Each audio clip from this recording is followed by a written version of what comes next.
offering programs that lean into nature to explore the outdoors through education, recreation, and conservation. Outdoor Afro both celebrates and inspires Black connections and leadership in nature.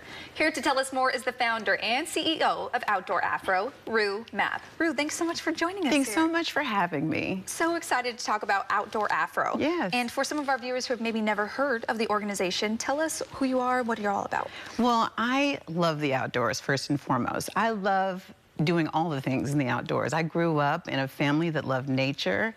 We spent a lot of time in Lake County, California. And as I grew up and did more in the outdoors, I realized that I wanted to see more people who looked like me in those experiences, because I knew how much I had benefited from those experiences over many years. And I literally sat down at my kitchen table in 2009 and wrote a blog named Outdoor Afro. Really? And just started talking about how much I loved nature, and people started responding to that. And today, we're a national not-for-profit organization. We are in north of 30 states. We get about 60,000 people into outdoor experiences doing hiking, biking, camping, you name it. And we have a volunteer leadership team that activates those experiences all over. And I'm so proud that we're doing all of those things right here in the San Francisco Bay Area. That's so incredible, and congratulations, first of all, on the business. And I'd love to talk about the growth. You said it started out as a blog post in 2009. How have you seen it grow and evolve over the last 13 plus years? Beyond my wildest dreams. I mean, it was really a story on my heart that was about my family. It was about my family's history and connection to nature and how much they love the outdoors. But I recognized that there were lots of people who had that story, and that there was really a visual representation problem, and that when we got all the people like me who thought they were the only ones who loved the outdoors, we were actually quite numerous. And so people moved from that digital conversation and wanted to do things together in person. So I personally started leading Outdoor Afro events and partnering with different organizations here in the Bay Area. And then I realized that more people needed to have these skills of leading people in the outdoors. And I'm so thankful that the people who do these experiences, they're people from every walk of life. They're not necessarily people who came up in traditional, like, outdoor education. They're the butcher, the baker, the candlestick maker. And they understand the challenges as well as the opportunities that busy working families have in getting outside.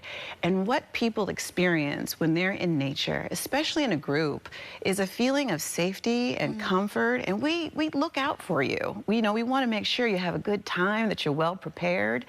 And there is such community and healing that comes out of these experiences.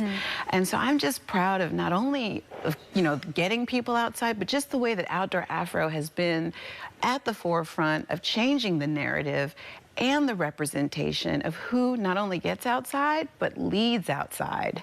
Yes, I love that. Well, like I said, so much growth. Congratulations. Thank you. You've helped so many people experience nature.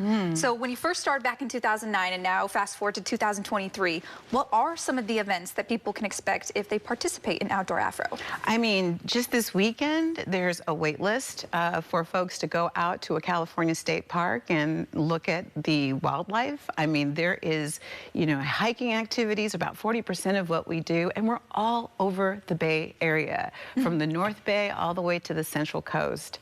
And we really meet people where they are. And so you don't have to be someone who considers themselves even outdoorsy. I encourage you, bring your lipstick. I'm saying, preach out there, because bring your whole self and be in community. And I always say, too, that you don't have to have an afro to join Outdoor Afro. Anyone who supports this mission and this work is welcome to join us in nature and find their community and to get your swagger back in nature. I'm glad you mentioned swagger. So we're going to go from the hiking trails to the bookshelves. You actually have a book called Nature Swagger. I do. Tell me what people can find when they open the pages. Well, this book is absolutely in dialogue with the work of Outdoor Afro, where we brought people together who are actually many close friends of mine to tell their story of connecting to nature.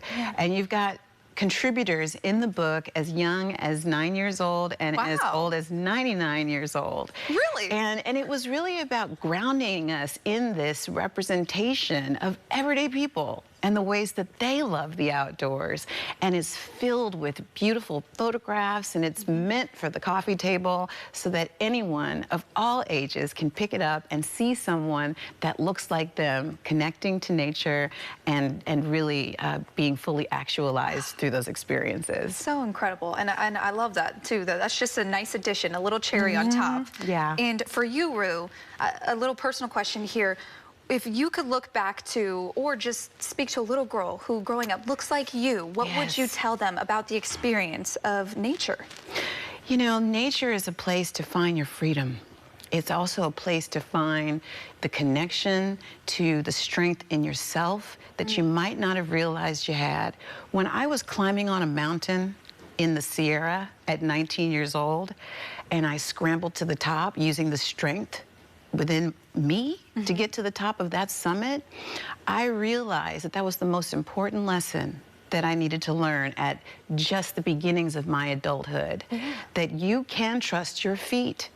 Sometimes you just have to put one foot in front of the other foot. You may not be able to look back and know what happened.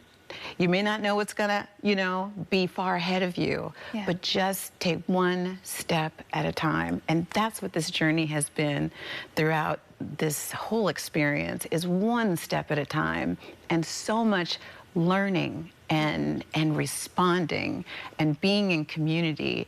And this work gives me back so much more than it takes away. And I feel very, very blessed to be a part of it. Wonderful. Well, I have one final question for you before I let you go. If people would like to get involved in Outdoor Afro, where can they find you and how do they get involved? Outdoor Afro everywhere. Like all everywhere. Yeah, just go to our website if you want to get into the stories, if you want to find out where your local Outdoor Afro network is. And even though we've got a very strong network here in the Bay, again, we're in nearly 60 cities all around the United States with a participation network of about 60,000 people, and they can find their people using the website and across all social media, of course. Awesome. Well, thank you so much, Rue, for all the inspiration and talking about Outdoor Afro today. We appreciate it. Thank you so much for having me. Of course.